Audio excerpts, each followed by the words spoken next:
Welcome this morning, and thanks for coming. I hear the hush come across the room, so I might as well get started.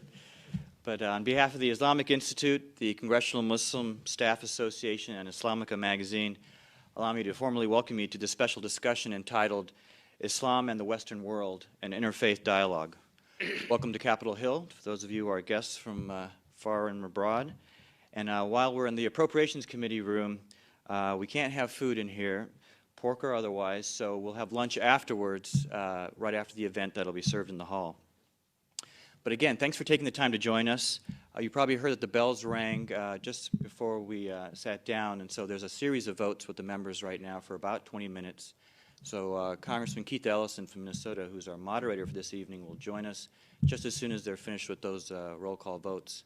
Let me take a moment to thank Jay Soleil Williams of Congressman Meek's office, Mubin Saifullah with the Zaytuna Institute, Sarah Kalimullah of Islamic Magazine, and Catherine Getz of Park Avenue Partners for their gracious assistance in making this event a reality. And I'd like to also recognize a few special guests that are here today, including Colin Hanna of Let Freedom Ring. Imam Muhammad Majid of the Adams Center just joined us from Sterling, Virginia. And we have Paul Teller from the Republican Study Committee, and we'll be joined by several members who also would like to join us and even say a few words once, again, those votes are complete. In the Quran, we read, and Muslims are told, in the second chapter, indeed, be they Muslims, Jews, or Christians, those who believe in God in the last day and who do good have their reward with their Lord. They have nothing to fear, and they will not sorrow. And again, in the 29th chapter, in the 46th verse, we read, do not contend with the people of the book, Jews and Christians, except in the fairest way. In Psalm 34:14, we are instructed, turn away from evil and do good, seek peace and pursue it. And again, in Matthew 5:9, we read, blessed are the peacemakers, for they shall be called the sons of God. All faith traditions enjoin followers to worship God, to do good, and to strive for peace. And yet, in today's turbulent and often troubled world, we find that religions often appear to be at the intersection of mistrust, strife, and violence. Has faith exacerbated and even caused violence, as Christopher Hitchens asserts? Is one faith particularly violent, or does the solution of the world's many conflicts rest with the truly faithful? These questions and others such as Muslim immigration, terrorism, the successes and challenges of Muslims living in the West are just some of the issues that our guests will tackle this morning. And again, while we are waiting for Congressman Ellison to moderate this important session, let me begin by introducing our guests to begin that discussion. Our first guest is Ambassador Doug Holliday. I've met Doug Holliday just very recently and was taken by his sincerity and willingness to work with people of different faith traditions. And when we were beginning to organize this event, it became clear to me that Ambassador Holliday was the key person and the right person to engage in this dialogue to talk about some of these important issues. Ambassador Holliday is the general partner and a co-founder of Park Avenue Equity Partners with offices in New York City and Washington, D.C. Previously, he was a senior officer with the international investment banking firm Goldman Sachs and Company and held senior positions in the White House and State Department. He recently completed the 4-part PBS documentary, The Question of God, with Harvard psychiatrist and friend Dr. Aman Nicoli. He holds degrees with the University of North Carolina, Princeton, and Oxford University. He serves as co-chairman of the Buxton Initiative. A noted author, Gail Sheehy, in her bestseller, Pathfinders, described Ambassador Holliday as an influential layman who excelled in all that he touched. And our other partner this morning for the discussion is Sheikh Hamza Yusuf. Hamza Yusuf was described in The Guardian as arguably the West's most influential Islamic scholar. After studying Islam with some of the most notable scholars in the Arab world for over a decade, Mr. Yusuf returned to the United States and earned degrees in healthcare and religious studies. He is one of the most recognized Muslims in both the Arab and Western English-speaking countries, and the Guardian poll on influential Muslims in England ranked him as one of the highest and most influential Muslims in the British Muslim community. In Ed Husain's recent book, published by Penguin, about a radical Islamist journey to moderate Islam, The Islamist, Why I Joined Radical Islam in Britain, What I Saw Inside and Why I Left, the author states that Mr. Yusuf's teachings were a major influence in his personal rejection of radical Islamism. He has also advised several members of various governments about Islam and is a member of the C100, a division of the World Economic Forum, a high-level group to strategize in ways which bridges could be built between the West and the Muslim world. He was also a special advisor to the United Nations High-Level Committee, the Alliance of Civilizations, and was a discussion leader at the UN's meeting in Doha. Hamza Yusuf continues to lecture and advise leaders in several countries and is also running a globally recognized Muslim seminary in Northern California, the Zaytuna Institute.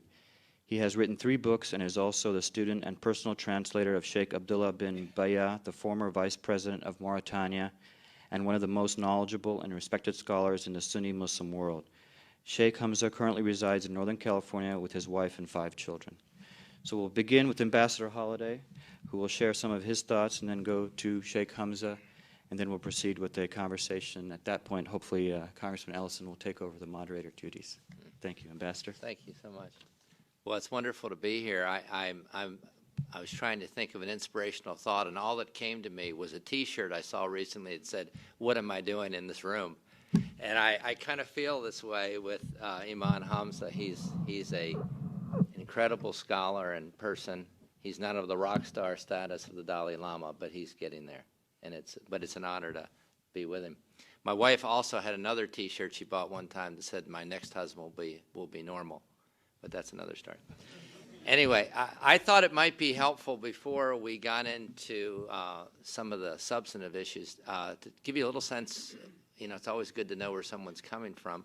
A little bit about my spiritual journey.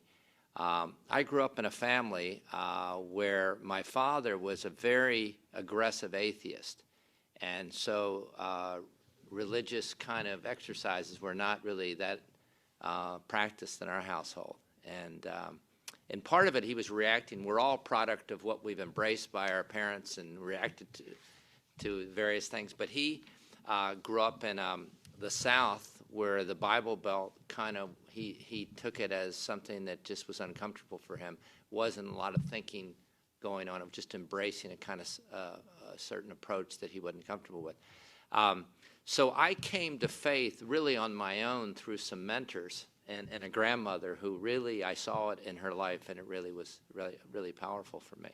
Now, if I had grown up in Morocco or some other place, would I have followed a different course? I'm not sure. But all that I knew is, for me, as a teenager, I saw lives that were really attractive, and they seemed to be followers of Christ. And in the world that I was in, that was very, very important to me.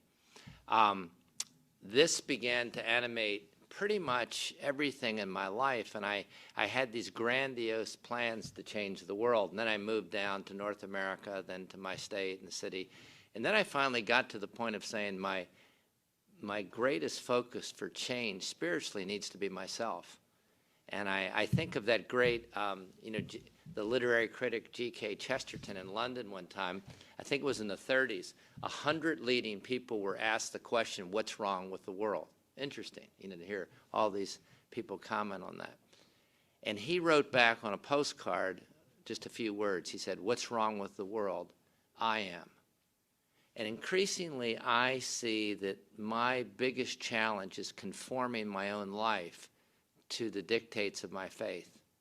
And I haven't used Christianity because I feel like Christianity has so much pejorative baggage. It's just all kinds of things.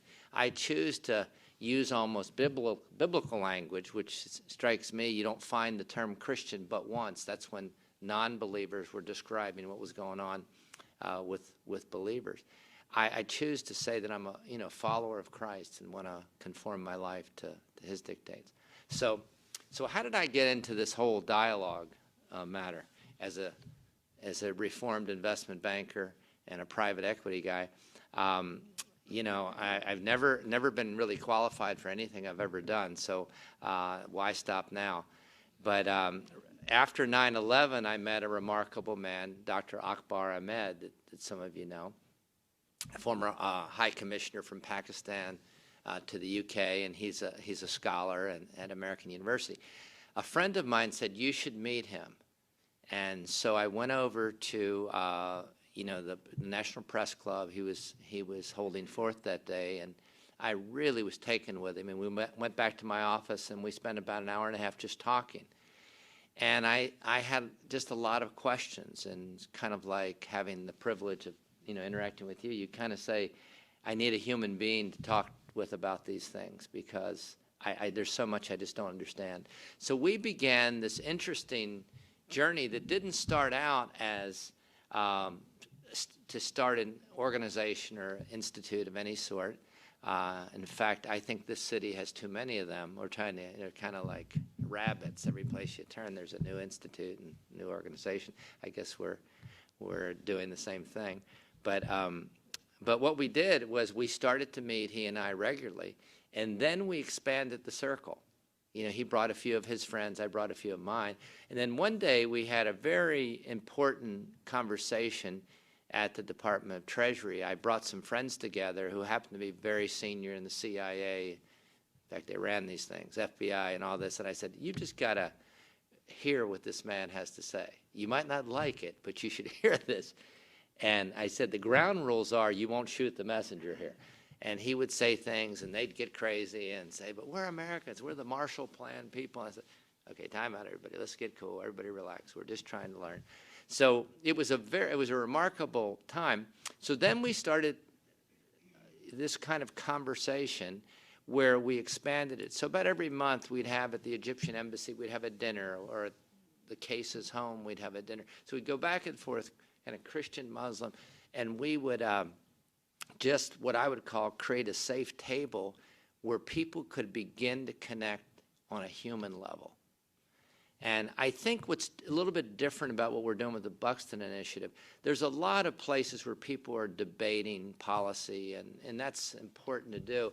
But I almost liken it to billiard balls, that kind of, they smash into each other and go their separate ways. What we decided to do was really try to get to know each other as human beings. What makes you tick? Your family. How do you view prayer? So we would have, increasingly over time, we developed a level of comfort and trust so that we could ask the hard questions. What's going on with this Danish cartoon thing? What's going on with things that Christians are doing? What does all this mean? Does Jerry Falwell a spokesman for your belief and this kind of thing? So we're able to really talk very honestly. And I remember, we had a range of people in that room all the way. And what was also distinctive, they weren't clerics. They were people in pretty key positions that had real influence. Ambassadors, senators, CEOs, different people. And I remember one time we talked about prayer, and we had two Muslims share their perspective and two Christians. One of the Christians that shared was Ken Starr. And that was interesting, so he shared his thought. But what we went away with saying, isn't this interesting? Because I'd never asked a Muslim, questions like, when you're praying 5 times a day and there's a real crisis in your family, does that help you? I just kind of thought it was a ritualistic thing. So because we had the type of relationship, we could really learn and talk. So I'd say that's what's been unique about what we're doing with Buxton, trying to find a way to develop deeper, better relationships so that we can learn from one another. Now, the last point I'd say with what we're doing in the Buxton effort that is really unique, we're not trying to either, I think there are religious groups that kind of sit around holding hands singing Kumbaya, and they kind of avoid all the uncomfortable issues. And so we've decided that we want to learn to live with our differences. There's a lot of things we're never going to come together on. If our brother's here trying to convert me and I'm trying to convert them, that's kind of somebody's going to either have a stalemate or win. But if we have a relationship of love and respect, we're able to kind of see a lot more movement. I can learn from them, and, who knows what will happen. So I think this idea of learning to live with differences, and I really challenge a lot of my Christian